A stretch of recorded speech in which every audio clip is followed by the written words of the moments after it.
Bateauscopie, Bateauscopie Nicolas Venance, Bateauscopie, une émission d'actunautique.com. Bonjour et bienvenue à vous dans Bateauscopie. Alors un Bateauscopie aujourd'hui en direct d'Antibes et de Port-Vauban.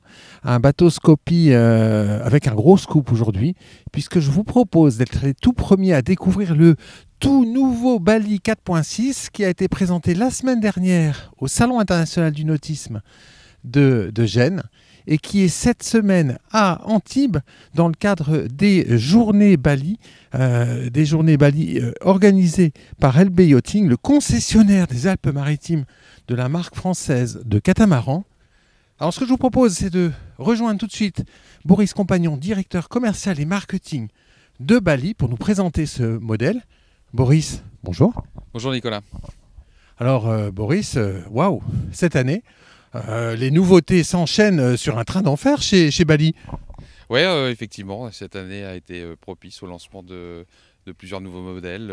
D'abord, tout début janvier, avec la mise à l'eau pour le 4.8, le Bali 4.8, et puis effectivement, s'est enchaîné derrière le Bali 4 Space, et puis aujourd'hui, le Bali 4.6.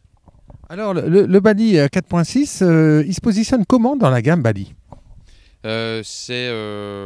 Il vient en remplacement du Bali 4.5 qui était finalement l'un des premiers modèles de la marque, et donc il fallait le renouveler avec les grands concepts Bali, c'est-à-dire la grande porte arrière oscillo-basculante, et donc il vient, c'est un bateau qui est un petit peu plus petit que son grand frère, le Bali 4.8, mais qui s'en inspire fortement, bien évidemment. Alors, avec ce modèle, vous allez vous positionner face à des bateaux comme le Saona 47, j'imagine, et le Lagoon 46. Alors avec effectivement 14,36 m de long et 7,66 m de large, c'est effectivement le bateau de cette catégorie-là. Alors ce bateau, quelque part, c'est une déclinaison un peu plus petite du 4.8 qui a été dévoilé il y a quelques semaines. Oui. On retrouve donc les grands principes, effectivement, la grande porte oscillo-basculante et puis la porte avant qui permet d'accéder au cockpit avant. Donc ça, c'est ce qu'on a pu découvrir à la fois sur le 5.4 et sur le 4.8. Donc on a voulu forcément rééditer cet avantage-là, offrir cet avantage-là sur le Bali 4.6. Oui. On va s'intéresser au Flybridge sur lequel je suis venu vous rejoindre, parce que la première chose qui est impressionnante, c'est la surface utile. Et alors, je vais prendre un peu de recul, c'est ce poste de barre central avec un passage sur l'avant. Alors, d'abord, le poste de barre, effectivement, il est un peu en retrait pour laisser la circulation libre aux passagers, sans embêter le skipper. Toutes les manœuvres effectivement peuvent se faire depuis le poste de barre, qui est un peu en renfoncement, mais qui n'empêche pas une visibilité à 360 et qui permet de garder quand même cette convivialité qu'offre ce cockpit avec par exemple des accessoires comme une table. Ici on peut asseoir quasiment 8 personnes sans aucun problème, plus 3 personnes sur un bain de soleil à l'arrière. Alors on va justement se déplacé sur le Flybridge, effectivement, une grande banquette en L, la possibilité d'installer une table et puis ce très vaste bain de soleil bien protégé qui est sur l'arrière, vision panoramique bien protégée par ce taux de soleil. Oui, et puis un grand Flybridge qui permet de recevoir également 4 panneaux solaires pour assurer l'énergie du bord. On va poursuivre notre visite en gagnant tout de suite le carré cockpit arrière. Moi, il y a une chose qui me plaît beaucoup immédiatement, c'est ce confort de passage pour accéder au fly. C'est hyper sécurisant. Escalier très large, main courante. Et puis quand on arrive au pied de cet escalier, regardez-moi la surface utile là. Les passes avant hyper larges. C'est incroyable. Et puis cette plancha qui est bien pratique, ça c'est l'endroit où tout le monde se retrouve dehors. Oui, alors c'est vrai que la plancha, on y fait griller des choses qu'on n'a pas forcément envie de faire griller à l'intérieur du bateau, d'en supporter les odeurs. Donc effectivement, là, elle se retrouve toujours sur le même niveau que le carré. Donc ça reste très facile, très accessible, et puis toujours un petit peu à l'extérieur du bateau, sans perdre encore une fois la connexion avec les autres personnes à bord. En montant à bord, je ne sais pas si vous l'avez remarqué, chers auditeurs, en fait, pour passer du quai à bord du bateau, c'était extrêmement simple du fait de cette arche arrière qui permet de relier les deux coques. Alors ça, c'est le concept de la marque Bali, Walk Around, c'est-à-dire qu'on peut tout à fait tourner tout autour du bateau sans passer par cette partie arrière, ce cockpit arrière qui là est ouvert sur le salon. Et donc on a un plan de circulation qui est extrêmement confortable. Les enfants peuvent courir, s'adonner plonger au mouillage sans en fait déranger personne. Oui, le bateau, c'est un peu ça le secret de ce bateau-là, c'est qu'il offre beaucoup de zones et beaucoup de différentes zones.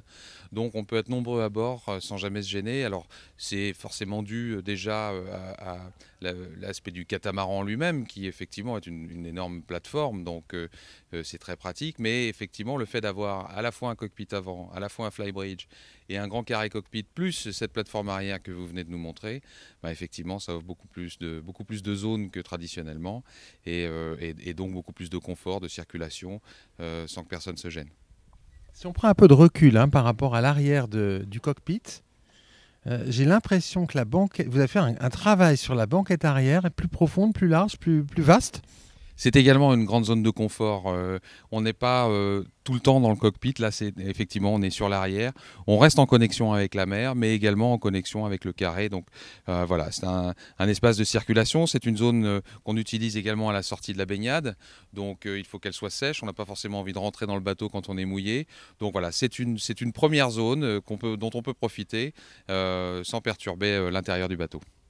Alors, un petit détail qui n'en est pas un pour les gens qui ne sont pas forcément amarinés. Quand on est assis sur cette banquette, on n'est pas au-dessus de l'eau. Voilà. Donc le sentiment de sécurité, il est bel et bien là. Alors maintenant, vous allez nous parler de ce carré qui est immense. Alors il y a une chose qui est incroyable. À côté de nous, à Port-Vauban, on a une Princess de 62 pieds. Elle est grande, 62 pieds, c'est quand même pas mal pour un motor yacht. Mais finalement, le flybridge de ce motor yacht et la largeur du carré sont nettement plus petits que ce bateau de 46 pieds. Oui, alors vous comparez, Nicolas, ce qui n'est pas forcément comparable. Ce bateau-là, effectivement, qui est à côté de nous, c'est également un bateau d'une ancienne génération. Depuis, les bateaux ont évolué et Bali Catamaran est l'une des marques qui, effectivement, a fait évoluer les concepts, a fait bouger les lignes en matière de design et en matière d'optimisation du bateau. Donc, effectivement, les surfaces qu'on offre, que ce soit, encore une fois, sur le flybridge, cockpit avant ou en carré cockpit, elles sont pas vraiment comparables avec des bateaux d'ancienne génération, mais c'est effectivement, on a réussi à pousser les murs et à trouver quelques mètres carrés. Alors on va parler de mètres carrés justement avec cet immense carré. Alors là, il est ouvert. On a en fait, c'est le concept des balis, on a cette cloison oscillo-basculante qui va permettre d'ouvrir ou de fermer ce carré sur l'extérieur. Oui, bon, la porte là ici électrifiée, effectivement, c'est l'un des faits marqueurs. C'est à ça qu'on nous reconnaît aujourd'hui. C'est le bateau décloisonné, c'est l'open space. C'est ce que nos propriétaires attendent. Et puis, alors sur le Bali 4.6, on a un peu innové également sur les baies latérales, c'est-à-dire qu'on les a fait encore plus grandes que d'habitude, ce qui en fait ventile encore mieux le bateau et donne encore plus l'impression d'être à l'extérieur. Donc vous voyez là cette baie vitrée, effectivement, elle est en deux volets coulissants. Donc voilà, donc on peut ouvrir encore un peu plus sur l'avant et donc ce qui donne plus de visibilité encore et encore une fois plus de ventilation. Alors, on le voit bien ici où les deux panneaux sont repoussés vers l'avant, donc c'est immense. Alors ces dernières années, vous avez fait un très gros travail dans la finition intérieure, un gros travail sur le choix des matériaux, une grande élégance, notamment avec ces coussins matelassés. Cette association de matériaux, c'est très cosy. Finalement, si on reprend un petit peu l'historique de Bali, c'est les sociétés de charter et de location qui ont plébiscité ce concept-là en premier. Une fois que le bateau a été loué effectivement plusieurs fois, eh bien, ce sont les propriétaires qui, eux, ont commencé à nous imposer finalement de rajouter ces touches d'élégance, de rajouter cet effet, cette ambiance cosy à bord. Et donc, il a fallu monter en gamme et par tout un tas de petites touches. C'est beaucoup de travail. Ça se fait pas simplement et il a fallu qu'on apprenne. Et je pense qu'aujourd'hui, eh bien, on est un peu plus en adéquation avec les attentes d'une clientèle propriétaire. Alors, sur tribord, on a un canapé qui est très confortable avec une assise classique. C'est pas une assise trop profonde. Quand on est assis dedans, on est bien tenu. On a également un meuble bas avec un éclairage intégré, double luminosité. Voilà, un gros travail aussi sur le choix des accessoires. Cette association de différents matériaux. Alors, combien de personnes peuvent prendre place autour de cette table ? Alors là, c'est 8 personnes sans problème. On est sur une table propriétaire, donc un petit peu plus petite que la version charter, parce que je rappelle, le bateau est déclinable en 3, 4 jusqu'à 5 cabines, d'accord, plus l'équipage. Donc si on considère 5 cabines par 2 personnes plus un membre d'équipage, ça fait 11 personnes. Donc dans la version de charter, eh bien, on a une table beaucoup plus grande qui permet d'accueillir tout ce monde-là. Alors ça aussi, c'est un marqueur de chez Bally, c'est cet immense réfrigérateur américain. Il est parfaitement intégré, il est habillé aux couleurs de cette finition. Un petit détail qui n'en est pas un et qui est vraiment très réussi, c'est ces poignées en cuir qui finissent bien l'habitacle du bateau. Et puis si on avance sur la partie frontale du carré, sur bâbord, pardon, on va avoir dans toute la partie cuisine. Oui, cuisine en L avec un énorme plan de travail, une belle table de cuisson, four, lave-vaisselle, bien sûr, enfin tout le confort qu'on est en droit d'attendre sur un bateau de cette taille-là. Et encore une fois, eh bien, cette cuisine est au centre du bateau et donc offre une visibilité, tout en étant face au plan de travail, eh bien, une visibilité à 360 degrés. Donc ça, c'est très agréable. Effectivement, quand on regarde les rangements, il y en a partout. Ils sont très profonds. Sur l'avant, on a cette fenêtre qui là aussi est un des marqueurs de Bally qui permet en fait de créer un tunnel de ventilation. Oui, un tunnel de ventilation et de garder également la connexion avec les invités qui sont par exemple dans le cockpit avant, que ce soit sur le bain de soleil ou autour de la table. Voilà, puis ça sert de passe-plat également, tout simplement. L'avantage du cockpit avant, encore une fois, c'est une zone qu'on peut utiliser même en navigation, parce que c'est une zone sèche, puisque le pont est entièrement fermé. Donc il n'y a pas de projection d'eau et donc jusqu'à 20 nœuds de vent, même dans la mer un petit peu formée, eh bien, on peut profiter de cette zone-là sans aucun problème. Avec cette porte frontale, là aussi c'est un très grand confort de circulation à bord, puisqu'en fait on peut circuler à bord soit par les passes avant qui sont déjà très larges, on l'a vu, mais par cette porte frontale qui est très confortable. Oui, on peut effectivement passer par là. Alors les passes avant, vous le mentionnez, ils sont confortables. Ça, c'est également l'ADN Katana, c'est-à-dire que les passes avant sont dégagées de tout capot. Donc on ne risque pas de se prendre les pieds ou tout simplement d'avoir une fuite, par exemple, dans les zones tropicales où on a tendance à les laisser ouverts parce que pour ventiler. Eh bien là, effectivement, la ventilation, on l'a considérée, on l'a envisagée complètement différemment. Et donc les passes avant sont dégagées, donc permettent une circulation facile. On parlait du cockpit avant. Vous avez un immense coffre qui est masqué par la banquette. Alors, il sert à quoi ce coffre, Boris Compagnon ? Alors, ce coffre-là, il a deux fonctions. Soit, comme sur ce bateau-là aujourd'hui, eh bien, c'est un coffre à voile. Sinon, on peut également y mettre le groupe électrogène, ce qui permet de recharger les batteries, d'avoir du courant 220 volts à bord, de fabriquer de l'eau, de faire tourner tous les appareils qu'on a l'habitude de faire tourner à la maison. Dans les deux pointes avant, on en aperçoit l'accès. Sur bâbord, la salle de bain skipper. Sur tribord, la cabine skipper. Donc ce bateau peut accueillir le skipper qui va s'occuper de toutes les tâches de navigation. Oui, c'est une taille, et en version propriétaire et en version locative, c'est une taille où on commence effectivement à avoir les besoins d'un skipper. Ça ne veut pas dire qu'on en a systématiquement besoin, mais je pense notamment à la location. Eh bien, c'est un bateau. Voilà, à partir de 45 pieds, on a une clientèle qui demande à avoir un marin qui puisse s'occuper du bateau. D'abord parce que ça fait moins de travail, et puis c'est aussi beaucoup plus rassurant pour une clientèle qui ne connaît pas forcément bien la mer, mais qui a envie d'en profiter. On va regagner l'intérieur du carré maintenant pour découvrir la partie nuit. Alors, combien de différents types de plans d'aménagement proposez-vous à bord de ce Bali 4.6 ? Alors on propose depuis 3, 4, 5, jusqu'à 5 cabines et 4 salles de bain. Alors, on va tout de suite découvrir la cabine VIP.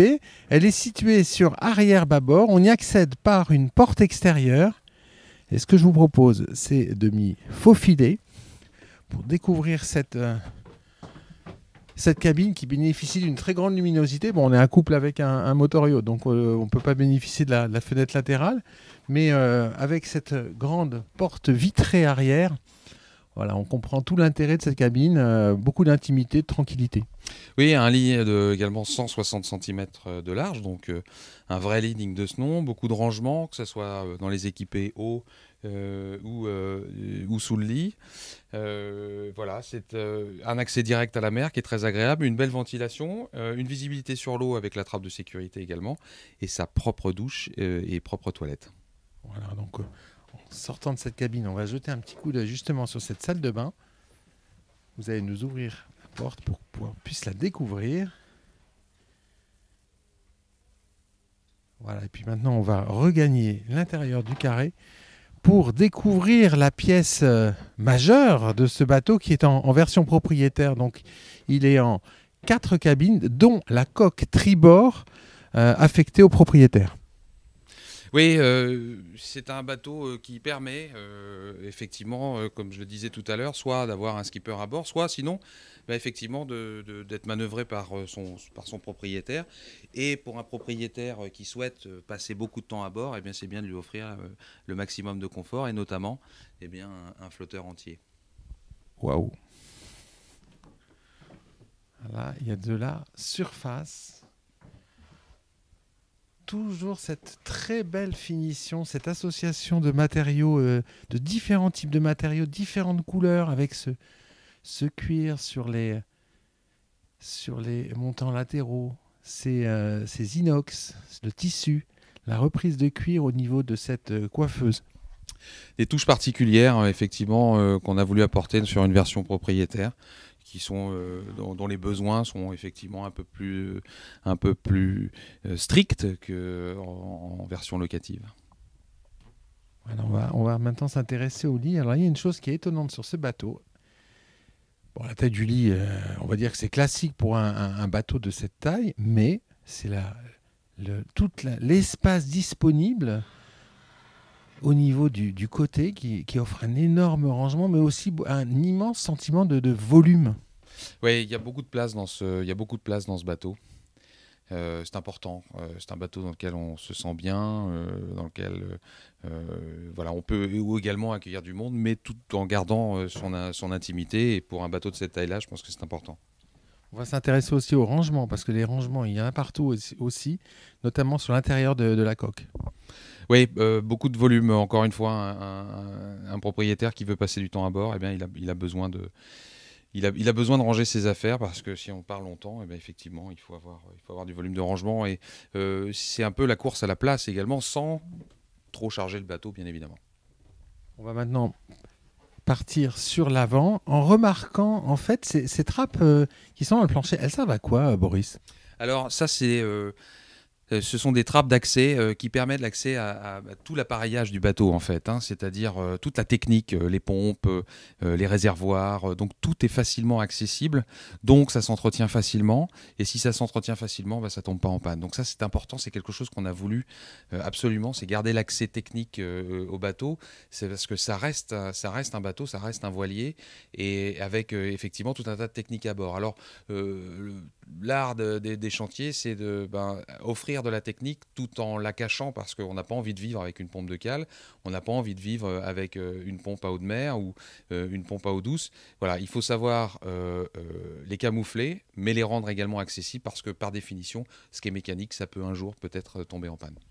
Accessibilité digne d'un katana, hein, c'est la marque, la marque grande sœur, hein, de Bali. On va découvrir un toilette séparé, avec cette même finition.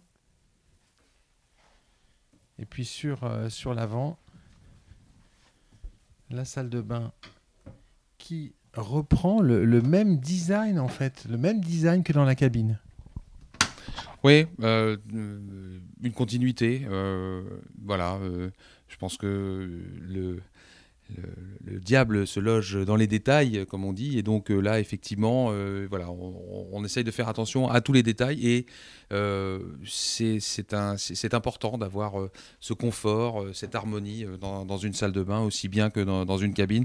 La salle de bain est un endroit du bateau dans lequel on passe du temps, et donc il fallait particulièrement qu'on la soigne. On va prendre un peu de recul pour s'intéresser à la machine à laver qui est intégrée là aussi, simple d'accès. Et là, la machine à laver séchante. Voilà, donc très très très simple d'accès. Pas besoin d'aller dans une pointe pour l'utiliser. On va poursuivre notre visite en gagnant la coque bâbord dans laquelle se logent 2 autres cabines. Dans la pointe avant, on va dire une cabine invitée traditionnelle avec lit double. J'aime beaucoup cet éclairage indirect qui donne un côté très cosy à cette cabine. Et puis ces tons très chaleureux, cette visibilité directe sur mer. Également la ventilation, des rangements. Voilà. Et toujours ce sentiment d'espace du fait de ces rangements latéraux. Et puis un accès à une salle de bain bénéficiant de son toilette et d'une douche séparée. Voilà, alors cette salle de bain, elle est commune avec l'autre cabine. L'autre cabine qui est centrale et qui en fait propose 2 lits superposés. Exactement. Donc voilà, 2 cabines au centre et avant du bateau qui se partagent un cabinet de toilette, douche et WC. Voilà, et puis on va avoir une vision générale de cette salle de bain, qui est en fait une très belle salle de bain, donc partagée entre ces 2 cabines. On imagine que les enfants plébisciteront cette cabine centrale. Alors notre visite touche à sa fin, Boris, malheureusement. Première mondiale. Petit vénard sur Actu Nautique, vous venez de visiter ce bateau en exclusivité. Alors c'est quoi l'accueil reçu par ce bateau? Parce qu'on en a parlé il y a quelques mois sur Actu Nautique, mais je crois que depuis lors, le carnet de commandes a chauffé. Oui.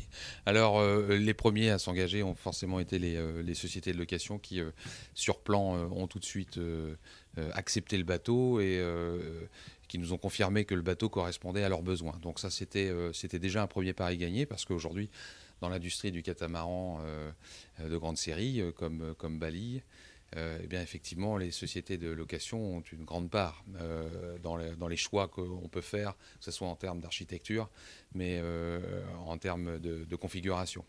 Donc ça, c'était la première chose. Donc effectivement, ça nous a donné confiance pour la suite. Et puis maintenant que le bateau est à l'eau, eh bien, effectivement, d'abord, l'accueil reçu à Gênes par le marché italien a été excellent. Pour les propriétaires. Et puis maintenant, le bateau entame une tournée, ce bateau-là, le 4.6, entame une tournée méditerranéenne. C'est arrêté donc aujourd'hui chez LB Yachting, notre distributeur à Antibes. Et lors de ces rendez-vous privés, eh bien, je peux vous confirmer que d'ores et déjà, le bateau est très très bien accepté par une clientèle de propriétaires. Avec une première vente d'ailleurs qui est signée en ce moment. Je ne peux pas rien vous dire. C'est mon petit doigt qui me l'a dit. Merci beaucoup, Boris. Merci à vous, Nicolas. Voilà, et puis moi, je vais vous quitter avec une vue générale sur l'avant du carré de ce Bali 4.6, nouveau modèle à la gamme, et qui, sitôt lancé, rencontre déjà un très beau succès commercial. À très bientôt sur Bateauscopie. Cette émission est accessible à tout moment sur la chaîne YouTube d'Actu Nautique, mais aussi en podcast sur Spotify, Deezer, Apple, Google, Acast et SoundCloud.